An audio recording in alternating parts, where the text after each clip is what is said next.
नमस्कार, मैं हूं अजय शर्मा और आप देख रहे हैं जवाब देना पड़ेगा। आज के जवाब देना में बात करेंगे उत्तर प्रदेश की सियासत की। उत्तर प्रदेश की सियासत काफी दिलचस्प हो चली है। जैसे जैसे चुनाव नजदीक आ रहे हैं, लोकसभा चुनाव, उत्तर प्रदेश की सियासत बहुत ही दिलचस्प होती चली जा रही है। दो हमारे साथ मेहमान जुड़ रहे हैं। समाजवादी पार्टी से सीट आशु अब्बासी रहेंगे हमारे साथ में। आप राजनीति करते हैं समाजवादी पार्टी की, और भारतीय जनता पार्टी की तरफ से अनिल गोयल साहब जुड़ेंगे। इन दोनों से चर्चा करेंगे। भारतीय जनता पार्टी से पूछेंगे वो क्या सोच रही है इसको लेकर और किस तरीके से देखती है इस सीट बंटवारे को लेकर, और उनको क्या संभावनाएं दिखाई दे रही हैं। सबसे पहले मैं अनिल गोयल साहब। हाँ अजय जी बताओ, आवाज अभी अब आई है। मैं पूछ रहा हूं, सपा कांग्रेस में तो सहमति बन गई, गठबंधन टूटते टूटते बच गया, वरना यहां पर भी किरकिरी हो जाती। अब कौन झुका, किसने किसको झुकाया, किसने कहा क्या हुआ, लेकिन ठीक है, अंत भला सब भला। आपकी पार्टी कैसे देख रही है? अजय जी, सही मायने में 2017 में इनका गठबंधन हुआ था जी, वो भी गठबंधन का फ्लॉप हुआ था और ये गठबंधन इनका फ्लॉप होगा, क्योंकि उत्तर प्रदेश की जनता जानती है। उसने उत्तर प्रदेश की जनता ने मुलायम सिंह यादव को मुख्यमंत्री बनाया, अखिलेश यादव को मुख्यमंत्री बनाया, कांग्रेस पार्टी को मुख्यमंत्री बनाया, केंद्र में कांग्रेस पार्टी को बैठाना। लेकिन उसने जनता देख रही है सिर्फ और सिर्फ मुलायम सिंह यादव अपने बेटे को मुख्यमंत्री बनाना चाहते हैं, सोनिया गांधी जी अपने बेटे को मुख्य प्रधानमंत्री बनाना चाहती हैं। कुल मिलाकर के इनका देश से कोई मतलब नहीं है, इनका उत्तर प्रदेश से कोई मतलब नहीं है, उनके हितों का कोई मतलब नहीं है, सिर्फ अपने परिवार को साधने की बात करते हैं। और जो कांग्रेस का कार्यकर्ता है, चाहे समाजवादी पार्टी का कार्यकर्ता है, वो भी आज इस चीज से विचलित है कि सिर्फ एक परिवार के लिए कब तक काम करेंगे, एक परिवार की कब तक चमचागिरी करेंगे, एक परिवार के की कब तक हम उसके पैरों को हाथ लगाते घूमें।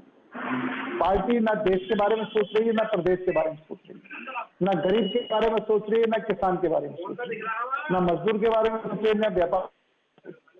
तो इसलिए जनता नकार चुकी है, कार्यकर्ता भी उत्साहित नहीं है, और कार्यकर्ता भी आप देखते हैं कि एक बार जब हम कांग्रेस को गाली देते हैं, कांग्रेस समाजवादी पार्टी को गाली देती है, नीचे कार्यकर्ता ऊपर जो बन के फैसला करें, नीचे पर इनका सुपड़ा साफ है। कांग्रेस का वोट समाजवादी पार्टी को नहीं गया, समाजवादी का वोट कांग्रेस को नहीं जाएगा।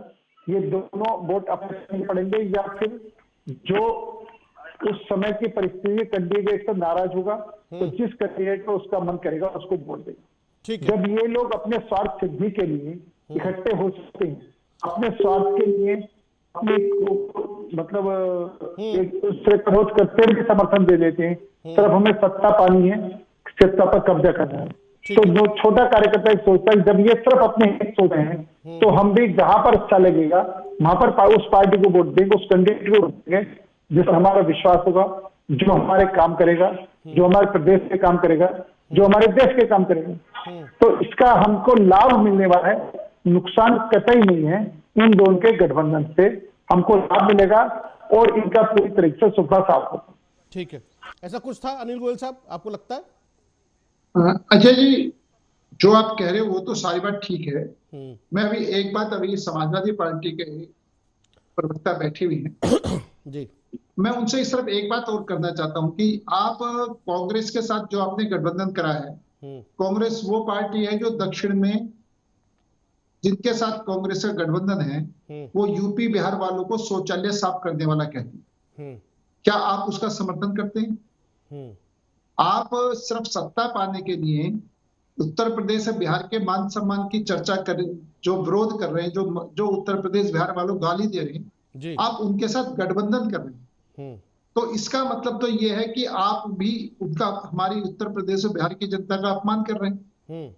इसका जवाब भी उत्तर प्रदेश और बिहार की जनता आपको देगी आने वाले चुनाव में, कि उन्होंने अगर उत्तर बिहार के लोगों को, उत्तर प्रदेश बिहार के लोगों को कहा कि ये शौचालय साफ करने वाले लोग हैं, हमारे यहाँ पर आकर के शौचालय साफ करते हैं, और आप उस बात को स्वीकार कर रहे हैं और उस गठबंधन के साथ हैं जो इनको गाली दे रहे हैं, इसका भी दुष्परिणाम इनको उठाना पड़ेगा। निश्चित तौर पर। दूसरा मैं जो कह रहा हूं कि चाहे मुरादाबाद सीट हो या बाकी सीटों पर जो कांग्रेस के समाजवादी पार्टी कार्यकर्ता तैयारी कर रहे थे, वो किसी भी कीमत पर कांग्रेस के उम्मीदवार को जीतने नहीं देंगे।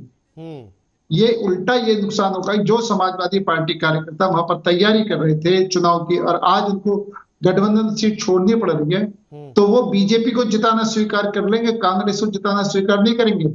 इसी तरीके से कांग्रेस के कार्यकर्ता जहां पर तैयारी कर रहे थे और वहां पर समाजवादी पार्टी को टिकट चली गई है, तो वो भी समाजवादी पार्टी को जीतने नहीं देंगे। और इनका गठबंधन इतना बढ़िया होता तो जयंत इनके गठबंधन को छोड़ कर गया, स्वामी प्रसाद मौर्य जी इनके गठबंधन को छोड़ कर गए हैं, तो निश्चित तौर पर ये आपस में भी एक नहीं है और सिर्फ सत्ता पाना, सीट पाना, इसको और अपने परिवार को बचाना, परिवार को आगे बढ़ाना के आधार पर ये चल रहे हैं। जनता इनको स्वीकार नहीं करेगी। ठीक, चलिए, अच्छा लग रहा है, अच्छी बात है। आपको लगता है कि जो निराश कैंडिडेट होंगे, जो तैयारी कर रहे होंगे, उसका आपको लाभ मिल जाएगा। अब मिलेगा या नहीं मिलेगा, कितना मिलेगा, वो पता चलेगा, लेकिन फिर भी जो वोटर है वो डिसाइड करेगा कि किसको वोट देने जा रहा है। अनिल गोयल साहब, अब आप लोग की तैयारियों के बारे में पूछें तो आप लोग किस तरीके की तैयारियां कर रहे हैं और आपने अभी अपनी कितनी प्रत्याशियों की घोषणा कर दी है उत्तर प्रदेश में? पहली बात तो उत्तर प्रदेश के पूरे भारत में भारतीय जनता पार्टी चुनाव लड़ेगी। कमल का फूल हमारा हर जगह पर कैंडिडेट है। ये हमारे नीचे के बूथ लेवल के कार्यकर्ताओं को बता दिया गया है कि आप सिर्फ और सिर्फ पार्टी के लिए काम करो। कैंडिडेट जो घोषणा होगा उसके साथ काम हम करेंगे। हमारा बूथ लेवल के साथ पन्ना लेवल तक हमारे कार्यकर्ता पहचान लिए गए हैं, उनकी ड्यूटी लगा दी गई है। सब लोग अपने अपने काम में लगे हुए हैं। बूथ चलो गांव चलो अभियान हमारा जारी है, हमारा घर घर संपर्क अभियान जारी है। हम अभी से पूरी तरीके से चुनाव में उतरेंगे। अच्छा, एक सवाल, एक बात और है, मैं अजय जी एक बात और कहना चाहता हूं। भारतीय जनता पार्टी एक ऐसी पार्टी है जो 24 घंटे वर्किंग में रहती है, 24 घंटे अपने कार्यकर्ताओं से टच में रहती है, 24 घंटे अपने क्षेत्रीय जनता से टच रहती है। संगठन अपने आप में हमेशा एक्टिवली काम करता रहता है, सरकार अपने आप में एक्टिवली काम करती है। हम एक गाड़ी के दो पहिए के रूप में काम कर रहे हैं। हम इसलिए काम नहीं कर, चुनाव आया तो चुनाव करने चले गए, अब बाद में सत्ता का सुख भोग लिया। हम सत्ता वाले सत्ता चलाएंगे, संगठन वाले संगठन चलाएंगे और संगठन पूरी तरीके से चुनाव के लिए तैयार। ठीक, आपका पूरा स्ट्रक्चर तैयार है जो अपनी अपना जिम्मेदारी निभाता रहता है, काम करता रहता है और वो सब लोग एकजुट होकर काम करते हैं। आप लोग जैसे आपने कहा संगठन अपना काम करेगा, सत्ता वाले सत्ता चलाएंगे, तो सब अपना चल रहा है। एक बात में थोड़ी समझिए और समझा दीजिए आप। आपने कहा कि हमारे यहाँ जो पार्टी का सिंबल है कमल का फूल, वो प्रत्याशी होता है। क्या कांग्रेस का पार्टी सिंबल या समाजवादी पार्टी का पार्टी सिंबल या किसी और पॉलिटिकल पार्टी का पार्टी सिंबल उनका प्रत्याशी नहीं हो सकता? आप ही की पार्टी में ये सब कुछ चलेगा? नहीं, आपकी बात बिल्कुल ठीक है, लेकिन उनमें आपस में सिर्फ डबल है। वो सब अपने हितों की लड़ाई लड़ रहे हैं, वो उत्तर प्रदेश हित की लड़ाई नहीं लड़ रहे। हाँ। वो भारत के हित की लड़ाई नहीं लड़ रहे और यहाँ पर हम अपने हित की लड़ाई नहीं लड़ रहे। यहाँ देश के लिए काम करने के लिए संकल्प लेकर के, हम देश की सेवा का संकल्प लेके लेके आए। तो पार्टी जिसको आदेश देगी वो उस काम के अंदर लगेगा। और आपने एक बात और देखी होगी, हमारे यहाँ मंत्री को कब उठा करके एमएलए का चुनाव लड़ा देती हैं और किसी एमएलए को कब बुलाकर मंत्री बना देती हैं, किसी संगठन किसी भी मिनिस्टर को उठा करके संगठन के काम पे भेज देते हैं। कोई भी संगठन का आदमी आकर के सरकार में आ जाता है। तो हमारे काम में सबको ये पता है कि हमें काम करना है, चाहे संगठन में काम है तो भी संगठन में काम करना है, सरकार में जाना है तो सरकार में काम करना है। मलाई कहीं नहीं खानी, ये लोग मलाई ढूंढते हैं। हम काम के प्रति समर्पित है, इसलिए किसी के मन में ये लोभ लालच नहीं है कि मुझे मिनिस्टर बना दो, मुझे सांसद बना दो, मुझे विधायक बना दो, मुझे पार्टी की जिम्मेदारी। जिस संगठन जिसको जहां लगाता है वो सब कार्यकर्ता ईमानदारी से उस जगह पर अपना काम करते हैं और अच्छा रिजल्ट देते हैं। जी, जो मैं समझ पा रहा हूं, आप जो समझाना चाह रहे हैं हमारे दर्शकों को भारतीय जनता पार्टी के कार्यशैली के बारे में, कि पॉलिटिशियन बाद में है, पहले कार्यकर्ता है और कार्यकर्ता को दायित्व दिया जाता है। इस बार तुम्हारा विधायक का दायित्व है, इस बार मंत्री का दायित्व है, इस बार तुम्हारा कैबिनेट मिनिस्टर का दायित्व है। अब तुम्हारा नहीं, अब तुम कैबिनेट मिनिस्टर के काबिल नहीं हो, या तुम्हारा ट्रांसफर जो है विधायक वाली पोस्ट पे किया जा रहा है, वहां का चुनाव लड़ लो, या फिर तुम एक काम करो, तुम संगठन में चले जाओ। अच्छा, तुम्हारा यहाँ पे भूमिका तुम वहां चले जाओ। यानी सब एक बराबर एक लेवल पर है, सबके सिर्फ दायित्वों का बंटवारा होता रहता है। बिल्कुल। चलिए, बिल्कुल अजय जी। यानी कि आपके यहाँ दायित्व होते हैं, पॉलिटिशियंस बाद में होते हैं और राजनीति बाद में आती है, पहले दायित्व दिए जाते हैं। जो जैसा दायित्व निभा सकता है वैसी उस कार्यकर्ता को दायित्व दे दिया जाता है। अब ये बताइए कि अगर ईमानदारी से दायित्व निभाता है जी, अब ये थोड़ा सा मैं और समझना चाह रहा हूं कि अब जैसे राष्ट्रीय लोकदल भी आपके यहाँ शामिल हो गया, इधर जो है किसान आंदोलन भी चल रहा है, जाट भी हैं, किसान भी हैं, सब कुछ भी है, तो राष्ट्रीय लोकदल से क्या फायदा होने वाला है आप लोगों को? नहीं, राष्ट्रीय लोकदल से पश्चिम उत्तर प्रदेश की राजनीति में खास तौर से हम कुछ सीटें जयंत जी को देंगे और उसके बदले में निश्चित तौर पर हमारा वोट उनको जाएगा और बाकी स्थानों पर, क्योंकि हमने चौधरी चरण सिंह जी को भी भारत रत्न दिया है, हमने स्वामीनाथन जी को भी भारत रत्न दिया है, हमने किसानों के लिए काम करे हैं, चाहे उनकी फसल के तिगने रेट देना हो, एमएसपी के रेट बढ़ाने हो, चाहे अधिक खरीदारी करनी हो, चाहे नीम कोटी खाद का देना हो, चाहे पानी पहुंचाना हो, किसानों को फसल योजना बीमा देना हो, उनको स्वामी मतलब हर तरह की हमने सुविधा किसानों को दी। इसीलिए मैंने आपसे सवाल किसान पूछा। भारतीय जनता पार्टी से जुड़ा हुआ है और जयंत जी के जुड़ने से और अधिक मजबूती से किसान हमारे साथ जुड़ा हुआ है और इसका लाभ हमें भी मिलेगा और जयंत जी को मिलेगा, दोनों को मिलेगा। मैंने इसीलिए आपसे सवाल पूछा।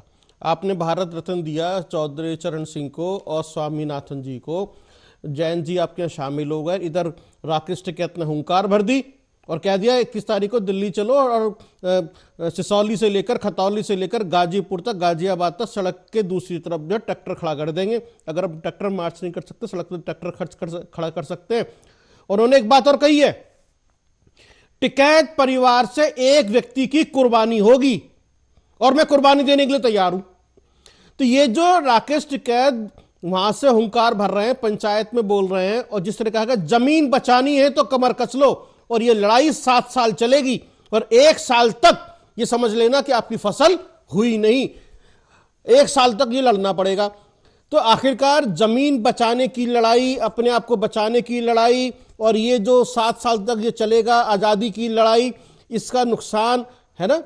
तो कहीं ना ये किसान जो है नाराज हो रहा है, इधर जयंत चौधरी आ गए जिनके पिता को आपने भारत रत्न दे दिया, इधर किसान नाराज हो गए, राकेश टिकैत ने बिगल फूंक दिया। तो ये क्या, इससे कहां आपको फायदा दिखाई दे रहा है? अजय जी, कुछ लोगों का काम राजनीति करना है, वो राजनीति करें।